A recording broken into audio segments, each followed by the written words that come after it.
saudara ahli tadi sudah menjelaskan juga tentang jangka waktu yang tenang. Itu saudara ahli mengaitkannya dengan ahli psikologi untuk menilai hal tersebut. Saya ingin bertanya terkait dengan sebenarnya sifat alat bukti dalam pidana itu mengikat atau bebas? Sifat alat bukti dalam pidana,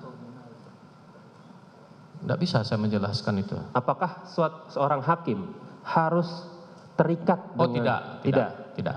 Artinya pendapat seorang ahli psikologi apabila tidak diyakini itu bisa disampingkan. Bisa dikesampingkan. Baik. Kemudian cepat-cepat ya saudara ahli, mohon maaf.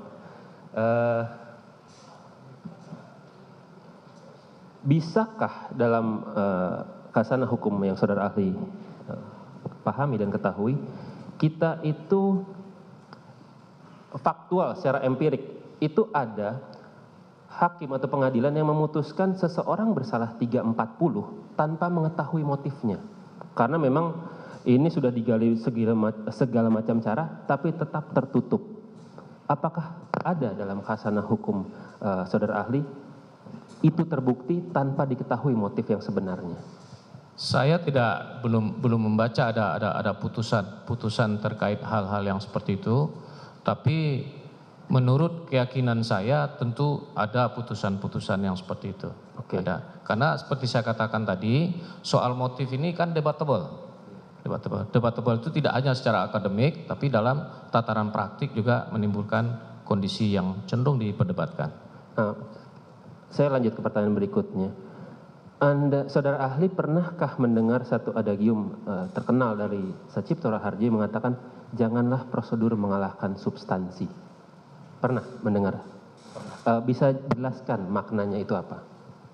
Ya, substansi itu kan terkait dengan isi dari norma itu sendiri, isi dari norma, dari aturan. Sedangkan prosedurnya prosedur berkaitan dengan hukum acara, berkaitan dengan proses bagaimana aturan itu diterapkan. Jadi yang paling penting sebenarnya adalah substansinya. Jangan sampai prosedur itu mengalahkan substansinya.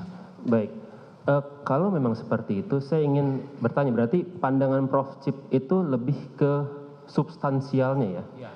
Nah, tadi saudara ahli juga mengatakan terkait dengan fruit from the poisonous tree. Itu kan sangat positivisme, sangat prosedural. Kalau pakai pandangannya Prof. Cip, apakah tetap bisa diterapkan itu? Kalau misalkan tidak dilalui, tapi tujuannya adalah keadilan yang hakiki. Saya kira itu adalah sesuatu hal yang berbeda dengan apa yang dikemukakan oleh Prof. Cip ya.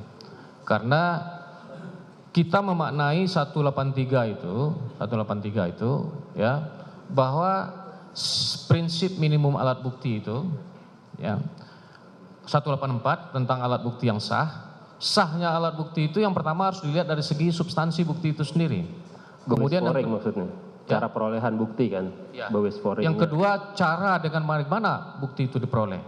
Nah, kalau cara memperoleh alat bukti itu dengan cara-cara yang tidak benar, dengan cara-cara yang bertentangan dengan aturan hukum, maka tentu alat bukti itu harus dikesampingkan dan tidak bisa diterima sebagai bukti yang sah. Nah, teori yang saya jelaskan tadi itu dalam kaitannya dengan itu, dengan cara menemukan alat bukti itu. Artinya kalau memang tetap sesuai pun itu sah ya? Kalau memang sesuai tidak ada masalah itu? Oke, baik, kita beranjak lagi. Tadi saudara ahli mengatakan tentang semua unsur itu harus ada 2 alat bukti, ya kan? Saya ingin bertanya tentang bagaimana kalau gitu posisi Keting Bewis. Keting Bewis itu kan rangkaian alat bukti, artinya tidak bisa dimungkinkan ada salah satu unsur yang hanya dimiliki oleh salah satu saksi dikaitkan dengan saksi lainnya atau bukti dengan bukti lainnya. Itu bagaimana? Boleh kalau untuk dikaitkan, boleh sepanjang tidak hanya satu alat bukti. Iya, untuk keseluruhan unsur. Oke. Sekarang saya ingin ke justice kolaborator ya. Saudara ahli tadi mengatakan bahwa ada, kalau tidak salah saya dengar, nilai J kesaksian J itu sama dengan saksi lainnya. Demikian. Lalu Kalau saudara ahli bisa jelaskan terkait dengan pasal 10 Undang-Undang Perlindungan Saksi Korban, bagaimana kedudukan JC itu sebenarnya di mata peradilan? Coba bisa dibacakan pasalnya itu. Panjang juga ini. Oke, intinya kita bisa merujuk pada undang-undang untuk menilai kualitas dari JC itu sendiri kan? Bisa? Kalau soal kualitasnya, justice kolaborator itu kan juga saksi. Iya. Terdakwa yang bersaksi. Kan begitu? Ya. Kualitas kesaksiannya sama dong dengan saksi-saksi yang lain yang tidak terkategori sebagai justice kolaborator. Untuk penghargaan secara khusus? Oh, dia itu akan meringankan hukuman bagi dia. Akan meringankan. Bagaimana cara dia mendapatkan penghargaan secara khusus itu? Tentu melalui putusan hakim. Putusan hakim. Putusan hakim. Baik, sebelum kepada putusan hakim, siapa pihak yang bisa menilai seseorang ini layak sebagai JC atau tidak? Yang bisa menilainya? Kalau saya tidak salah itu LPSK. LPSK. Artinya pada saat LPSK sudah mengeluarkan surat persetujuan bahwa dia layak sebagai JC, LPSK sudah mempertimbangkan yang tadi, tindak pidana lain yang mengancam jiwa. Pasti sudah. Pakai mic tolong, Mas Saudari. Enggak, saya kira tidak seperti itu, ya. Memang LPSK sudah memberikan penilaian, mempertimbangkan bahwa dia ini layak untuk dijadikan sebagai justice kolaborator karena ada situasi atau kondisi yang bisa membahayakan keselamatan dia.